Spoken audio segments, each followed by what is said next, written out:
அல்ல, பராக்கிரமத்தினாலும் அல்ல, என்னுடைய ஆவியினாலே ஆகும் என்று சேனைகளின் கர்த்தர் சொல்கிறார். இல்லையா? பலத்தினாலும் அல்ல, பராக்கிரமத்தினாலும் அல்ல. நம்ம நினைக்கிறோம், நம்முடைய வாழ்க்கையிலே நிறைய பிரச்சனைகள், போராட்டங்களை நாம் சூழ்ந்து கொண்டிருக்கிறோம்.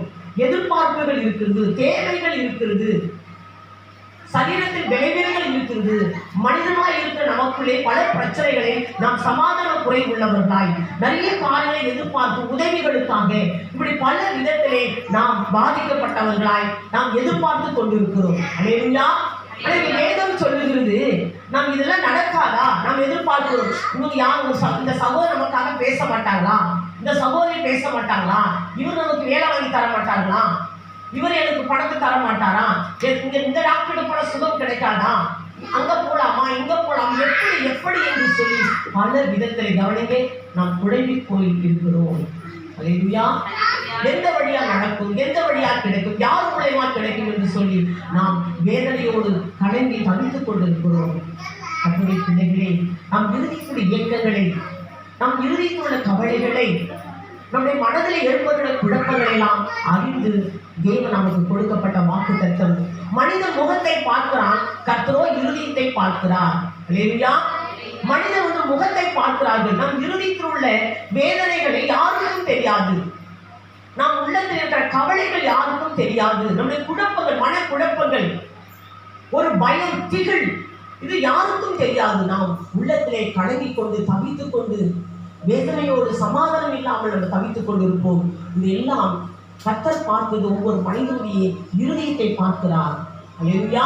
இருதயத்தில் ஏற்படுகிற வேதனைகளை, துக்கங்களை, குழப்பங்களை, பயத்தை, என் வாழ்க்கை எப்படி முடியுமோ, நடக்குமா, நடக்காம போகுமா, கிடைக்குமா, கிடைக்காமல் போகுமா என்று சொல்லி வேதனையோடு இருக்கிறவரை பார்த்து சொல்லுகிறார், நமக்கு யாருமே இல்லையே, உதவி செய்ய ஆட்கள் கிடையாதே, பணமும் நமக்கு கிடையாது, படையும் நமக்கு கிடையாதே, ஒரு தனித்து விடப்பட்ட சூழ்நிலை இருக்கும். யார் நமக்காக வழக்காடுவார், யார் நமக்கு நீதி செய்வார், நம்முடைய நியாயத்தை யார் எடுத்து உரைப்பார், நமக்காக ஒருவர் பேச முடியாதா, நம்முடைய பிரச்சனை ஒரு விடுதலை கிடைக்காதா என்று நாம் அங்கலாய்த்து ஏங்கி தவித்துக் கொண்டிருக்கிறோம். அல்லேலூயா.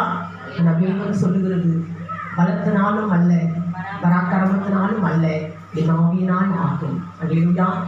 கர்த்தரை ஏற்றுக்கொண்ட கர்த்தருடைய பிள்ளைகளுக்கு நீ பலத்தை நம்பாதே, பராக்கிரமத்தை நம்பாதே, யாரையும் நம்பாதே, என் ஆவியினால் எல்லாம் ஆகும். அல்லேலூயா. பலத்தினாலும் அல்ல, பராக்கிரமத்தினாலும் அல்ல, என்னுடைய ஆவியினாலே எல்லாமே ஆகும் என்று வேதம் சொல்லுகிறது. கர்த்தருடைய பிள்ளைகளை எவ்வளவு பெரியவன், அற்புதம். தேவன் நம்மோடு கூட பேசுகிற ஒரு வார்த்தை, நம்மளை திடப்படுத்துறது, நம்மளை உற்சாகப்படுத்துற வார்த்தை, நம்மளை சமாதானத்துக்கு நேராக வழிநடத்துகிற வார்த்தை. கர்த்தருடைய வார்த்தை மேலே நமக்குள்ள நம்பிக்கை வைக்கிறோம். இந்த வார்த்தை கிடைத்த உடனே உங்கள் ஜெபத்துக்கு பதில் கிடைத்தது என்பதை நாம் அறிந்து கொள்ள வேண்டும். அல்லேலூயா. பலத்தினாலும் அல்ல, பராக்கிரமத்தை என் ஆவியினால் ஆகும் என்று சேனைகளின் கர்த்தர் சொல்லுகிறார். கர்த்தர் சொல்லி, என் ஆவியினாலே உனக்கு எல்லாமே நடக்கும், உன்னுடைய எதிர்பார்ப்பு நடக்கும், உனக்கு சமாதானத்தை கொடுப்பேன், சௌக்கியத்தை கொடுப்பேன், உன் ஜெபத்தை கேட்பேன், உன்னுடைய பிரச்சனை விடுதலை கொடுப்பேன். அது ஒரு மனிதனால் அல்ல, அது பணத்தால் அல்ல, என் ஆவியினால் ஆகும். அல்லேலூயா. என்னுடைய ஆவியினால் ஆகும். அவர் சொல்ல ஆகும், அவர் கட்டளையிட்டால் நிற்கும். அவருடைய ஆவியினால் தான் எல்லாமே ஆகும். பெரும் பாடுள்ள ஸ்திரீ, 12 வருஷமா உதரப்போக்கு அந்த அம்மாவுக்கு எவ்வளவு பணத்தை செலவு பண்ணிவிட்டார்கள். கவனிங்க, அவருக்கு சத்தாற்றும் குணமடையவில்லை. நிறைய வைத்தியரை பார்த்துட்டாங்க, நிறைய டாக்டர்ஸை பார்த்துட்டாங்க. அந்த வியாதி 12 வருஷமாய் பெரும் பாடு உள்ள அந்த அம்மா வேதனையோடு துக்கத்தோடு எங்க போனா பணம் கூட செலவழிந்து விட்டது, பணம் ஃபுல்லா செலவழிந்தது. கவனிங்க, அவர்கள் அந்த அம்மா ரொம்ப வேதனைப்பட்டு, இதுக்கப்புறம் என்ன செய்ய முடியும், இந்த பணத்தெல்லாம் எல்லாம் வைத்திருக்கும் கொடுத்துட்டு நாம் செலவழிந்து ஒன்றுமே இல்லாமல் இருக்கிறேன். அல்லேலூயா. அப்போ கேள்விப்படுறாங்க, இயேசு இந்த வழியாய் போகிறார், கொஞ்சம் இயேசு இந்த வழியாய் போகிறார் என்பதை கேள்விப்பட்ட உடனே அந்த அம்மாவுக்கு ஏசப்பா மேல முழு நம்பிக்கை வருகிறது. அவர் வஸ்திரத்தின் ஓரத்தை தொட்டால் நாம் சுகம் கிடைக்கும் என்பதை முழு நம்பிக்கை வைத்தார்கள். அல்லேலூயா. பணத்தெல்லாம் கொடுத்து செலவு பண்ணி சுகம் கிடைக்கல, கூட்டத்தில் திரளான கூட்டம் அவரை பின்னாடி சூழ்ந்து கொண்டு வருகிறார்கள். பின்னாடி போய் அந்த அம்மா அவருடைய வஸ்திரத்தை தொட்டது. அவரிடத்திலிருந்து வல்லமை புறப்பட்டு போனது. அவரிடத்தில் வல்லமை புறப்பட்டு போன உடனே சடனா அந்த அம்மாவுக்கு சுகம் கிடைத்தது. அப்பதான் அவன் கேட்கிற, எனக்கு தொட்டது யார்?